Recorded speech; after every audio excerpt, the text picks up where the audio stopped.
আমি অতি দুখ আৰু পৰিতাপৰে ক'বলগীয়া হৈ আছে।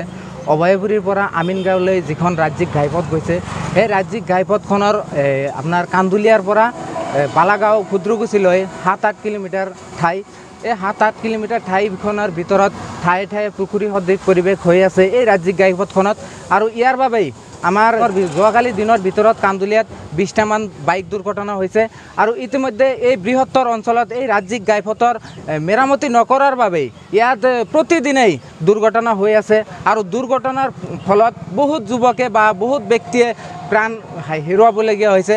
এইটোৰ বাবে সম্পূৰ্ণ দায়ী ইয়াৰ যিজনে কাম কৰিছে, গৌতম কনষ্ট্ৰাকশ্যন। আৰু আমি ইয়াত আৰু এটা কথা সংযোগ কৰিব বিচাৰিছোঁ, ইয়াৰ বাবে জগৰীয়া আমাৰ বৰ্তমানৰ বিধায়ক ডক্টৰ হাফিজ ৰফিকুল ইছলাম আৰু লগতে পূৰ্বৰ সাংসদ আব্দুল খালেক ডাঙৰীয়া। কাৰণ এই ৰাজ্যিক ঘাইপথখন যেতিয়া নিৰ্মাণ হৈ আছিল, তেতিয়া এওঁলোকৰ মেটেৰিয়েলৰ বাবে, এওঁলোকৰ নৰম স্থিতিৰ বাবে এই ৰাজ্যিক ঘাইপথখন অতি নিম্নমানৰ মেটেৰিয়েলছেৰে আৰু অতি নিম্নমানৰ এই কামটো হৈছিল, যাৰ ফলতেই 2-3 বছৰ নহওঁতে এই ৰাস্তাটো ঠায়ে ঠায়ে খহি গৈছে আৰু ঠায়ে ঠায়ে পুখুৰী সদৃশ পৰিৱেশৰ সৃষ্টি হৈছে। ইয়াৰ বাবে জমৰ যাতনাত ভুগিবলগীয়া হৈছে আমাৰ সৰ্বসাধাৰণ ৰাইজ, প্ৰাণ আহুতি দিবলগীয়া হৈছে আমাৰ সৰ্বসাধাৰণ ৰাইজ। গতিকে আমি অসম চৰকাৰ বিভাগীয় কৰ্তৃপক্ষক আন্তৰিকতাৰে আহ্বান জনাব বিচাৰিছোঁ, আপোনালোকে যদি ৰাইজৰ প্ৰতি সামান্য পৰিমাণৰ দায়বদ্ধতা আছে, আপোনালোকৰ ৰাইজৰ প্ৰতি যদি সামান্য ভাল পোৱা আছে, তেতিয়াহ'লে অতি শীঘ্ৰেই এই 8-10 কিলোমিটাৰ ৰাস্তা আপোনালোকে মেৰামতি কৰিব লাগে আৰু ৰাইজৰ প্ৰাণ ৰক্ষা কৰিব লাগে। স্থানীয় ৰাইজ হিচাপে আমি এইখিনি কথা অতি দুখ আৰু পৰিতাপেৰে কওঁ যে যেতিয়া এই ৰাস্তাটোৰ কাম হ'ল, মোটামুটিভাৱে আমিনগাঁৱৰ পৰা অভয়পুৰীলৈকে এই ৰাজ্যিক ঘাইপথৰ কামটো অতি নিম্ন মানদণ্ডৰ হৈছে। আৰু এই কামত ঠিকাদাৰসকলে নিম্নমানৰ বস্তু বাহানি ব্যৱহাৰ কৰিছে। এতিয়াতো বৰ্তমানে বিভিন্ন ঠাইত ঘাট সদৃশ ৰাস্তা ভাঙি গৈ আছে আৰু সেই ৰাস্তা ভাঙাৰ কাৰণে প্ৰতিদিনে নিশাই সদায় এক্সিডেণ্ট হৈ আছে।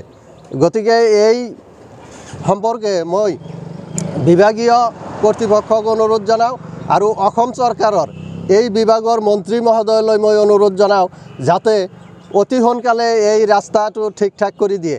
আমাৰ ৰাইজৰ বহুত অসুবিধা হৈছে, প্ৰতিদিনেই ইয়াতে এক্সিডেণ্ট সংঘটিত হৈ আছে, বহুতো যুৱক ল'ৰাই জীৱন দিবলগীয়া হৈ আছে। গতিকে এইখিনি কথা মই চৰকাৰক বিশেষভাৱে অনুৰোধ জনাওঁ। আমি অতি দুখ আৰু পৰিতাপৰে ক'বলগীয়া হৈ আছে।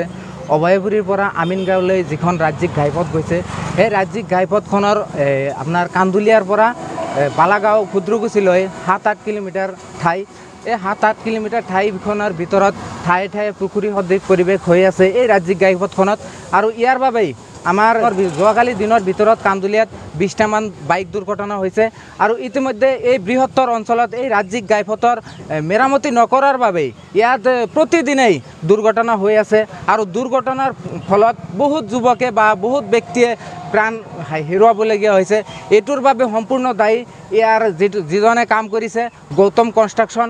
আৰু আমি ইয়াত আৰু এটা কথা সংযোগ কৰিব বিচাৰিছোঁ, ইয়াৰ বাবে জগৰীয়া আমাৰ বৰ্তমানৰ বিধায়ক ডক্টৰ হাফিজ ৰফিকুল ইছলাম আৰু লগতে পূৰ্বৰ সাংসদ আব্দুল খালেক ডাঙৰীয়া।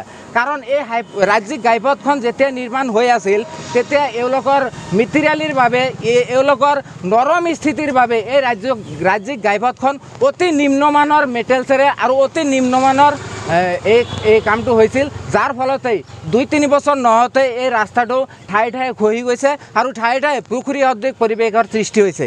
ইয়াৰ বাবে জমৰ যাতনাত ভুগিবলগীয়া হৈছে আমাৰ সৰ্বসাধাৰণ ৰাইজ, প্ৰাণ আহুতি দিবলগীয়া হৈছে আমাৰ সৰ্বসাধাৰণ ৰাইজ।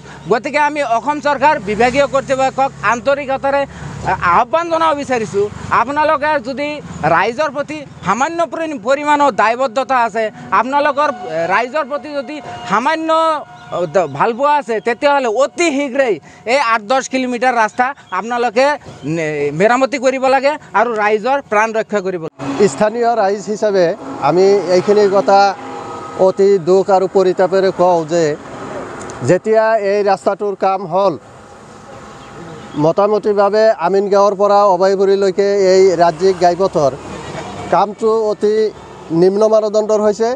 আৰু এই কামত ঠিকাদাৰসকলে নিম্নমানৰ বস্তু বাহানি ব্যৱহাৰ কৰিছে।